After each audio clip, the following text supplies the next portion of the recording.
Pay Attention, Carter Jones by Gary D. Schmidt. Chapter 10. The Wicket-Keeper. Quote, the wicket-keeper plays behind the batsman and wicket to catch the balls that the batsman misses. He stands closer to or farther from the wicket, depending upon the speed of the bowler. He wears protective gloves, the only fielder to do so. End quote. Billy was still standing by the other wicket. I thought I heard him whimper from 22 yards away. The 8th grade varsity cross-country team would reach him first. "Place the bails on the stumps, please," said the butler. I did. The butler rummaged again in the case. He pulled out a red ball and tossed it lightly up and down in his hand. He looked at Billy. "Now, young Master William, it is my role to bowl this ball, bouncing it once so that it hits your wicket, knocking off the bails. It is your role to defend your wicket, batting the ball away so that it reaches into this area around the pitch. You will then run the wicket behind me. No, young Master Carter, this one, to score 1 run. If you can make it back to where you started, you will score 2 runs. Had we another batsman working with you, he would start at the stumps behind me, and you would cross over and trade places with each run, together scoring runs until such time as young Master Carter, who will represent the entire fielding team, has retrieved the ball and brought it in. Do you understand?" Billy Colt nodded, but I doubted he understood a single thing. "Do you understand?" the butler said to me. I nodded too, but I really didn't understand a single thing. The 8th grade varsity cross-country team had grouped behind Billy Colt. They watched their coach walk the 22 yards towards us. Now I was sure Billy was whimpering. The butler turned back to Billy. "Young Master William, your rather anxious expression suggests that there are some elements of the game that yet seem unclear." Billy nodded again. The butler turned back to me. "Perhaps it would be best if you took the bat first, young Master Carter." I looked at the butler. I looked at the 8th grade varsity cross-country team coming toward us. I looked at the 8th grade varsity cross-country team gathered around Billy Colt at the wicket he was supposed to defend to the death. "What?" I said. "Inform young Master William that he will field at point." "Okay," I said. "And perhaps this scowling gentleman advancing with such purpose will be wicket-keeper." The scowling gentleman advancing with such purpose did not look at all like he wanted to be wicket-keeper. "Mr. Bowles Fitzpatrick, I don't think so." "Nonsense." The butler steadied the bails on top of the stumps. "On a brisk morning such as this one, who could resist the opportunity to be wicket-keeper?" "I can't imagine," I said. "Hey, you!" said Coach Krzyzewska. "What do you think you're doing?" He really did not sound like he wanted to be wicket-keeper. The butler finished steadying the bails. He slowly lifted his hands from the wicket, then turned to the coach. "At the moment," he said, "I am preparing to play one of the world's most elegant sports. Equally, I am hoping you might be wicket-keeper." This stopped Coach Krzyzewska. "Excuse me?" he said. "No excuse necessary. Young Master William has the gloves. Come with me and I will show you where to stand." Where to stand? We started walking back the 22 yards towards Billy Colt. Coach Krzyzewska came with us. "To the left and back from the wicket," said the butler. "I'd suggest you stand only slightly back, as we will not be bowling with anything like speed today. I am sorry. Perhaps you are already familiar with the game?" Coach Krzyzewska looked like he was not as sure of himself as he wanted to be. "What game is it?" "Cricket," said the butler, "and no matter. A sportsman such as yourself, it will come to you quickly. And you gentlemen," he was now calling to the 8th grade varsity cross-country team, "you gentlemen, young Master Krebs, good to see you. Would you rotate once, please?" They looked at the butler. "Just once, clockwise, if you please." After a moment, they all rotated once, clockwise. "How convenient to have your names printed so prominently on your jerseys. Young Master Krebs. Yes, it all comes back, doesn't it? Young Master Krebs and Hopewell. A most forward-thinking name. You will be slips, and you will stand here and here around the pitch. Nope, young Master Hopewell here. We need keen eyes and quick hands at gully. Perhaps young Master Singh? Splendid. Young Master Chol, you look like sprinting may be in your blood. Shall we say that you will field at point with young Master William? Be ready, for the ball may come at you quickly. But it is also a lovely position from which to learn the game.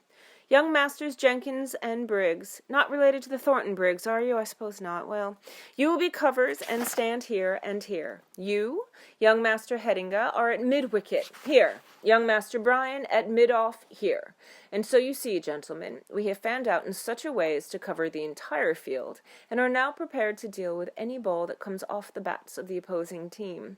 Now, young Masters Carter, De La Pena, Clatt, Barkis, and Yang, who together sound much like a firm of solicitors, you will represent that opposing team and prepare to bat. Young Masters Carter and Barkis, you are the first batsmen. I will bowl the overs, and Coach Krzyzewska, said the cross-country coach. Coach Krzyzewska will be wicket-keeper for both teams. Coach Krzyzewska was still sort of scowling, and he still did not seem like he wanted to be wicket-keeper for both teams. But he took up his position and to the left and about 4 steps back from the wicket. Perhaps a little closer, Coach Krzyzewska. Coach Krzyzewska came 1 step closer. Splendid all around. Now, young Master Carter, you'll need those pads on your thighs. Young Master Krebs, if you would lend him assistance for a moment. Carlson Krebs, who was the captain of the 8th grade varsity cross-country team, took the pads that Billy Colt handed him. Together, we strapped them on my legs. "Do you know what you're doing?" he said. Those, by the way, were probably the first words that Carson Krebs, 8th grader, had ever spoken to a 6th grader at Longfellow Middle School. "What? Do you know what you're doing?" "Nope," I said. "This is cricket," he said. "I know." "Then you don't fool around with cricket, right?" "Right. So pay attention," he said. Everything in me suddenly froze. I thought I heard high screeches from far away. "What?" "Cricket is serious. Pay attention." "And while they are negotiating the pads," said the butler, "let me instruct you all in your duties." And he did. One by one, gully and slips and covers and the mid-wicket and the point fielder and the mid-off and even the wicket-keeper. I couldn't figure out why Carson Krebs wanted me to pay attention to whatever it was I was doing, which I wasn't sure about anyway, so how would I even know if I screwed up, and what did he care? We will practice our batting only at this point. Running between the wickets will come later, though young Master Barkis, to give us some sense of the lovely camaraderie necessitated by this game, perhaps you would take your place at the wicket behind me, imagining a run across the pitch if young Master Carter were to strike well. "Okay," Barkis said, even though I don't think he knew what he was doing either. The butler walked toward the other wicket, then turned. "Young Master Carter, are you ready?" he called. "He's ready," said Carson Krebs. No, I wasn't. "How about if Barkis goes first?" I said. "You've already got the pads on," said Krebs. I turned back to the butler. I held the bat up. I could still smell the linseed oil. "All right, then," said the butler. "Bat straight. Young Master Carter, straight, not bent, when you strike the ball, and head still, not bobbing about as if it were on a spring. Feet a little apart. Young Master Krebs, perhaps you will show him. Exactly right." The butler turned to the 8th grade varsity cross-country team. "Remember a keen eye.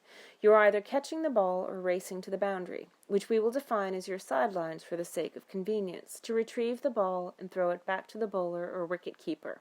Soft hands all around. And as I run in to deliver the ball, you would all do well to take 1 or 2 steps toward the batsman. This is not meant to intimidate as much as it is meant to show your active awareness." "You got all that?" hollered Coach Krzyzewska. The whole 8th grade varsity cross-country team nodded. "Pay attention," called Carson Krebs. I have to tell you, this all seems sort of wrong to me. I mean, cricket? On the Longfellow Middle School football field? Cricket? With 8th graders? With Carson Krebs, who sounded like he'd played cricket forever? With Coach Krzyzewska, who'd never played cricket before in his life, obviously, but who suddenly seemed to think cricket was all-fired important? Because I guess that's what PE coaches think about every game with a ball. "Young Master Cricket, you are paying attention?"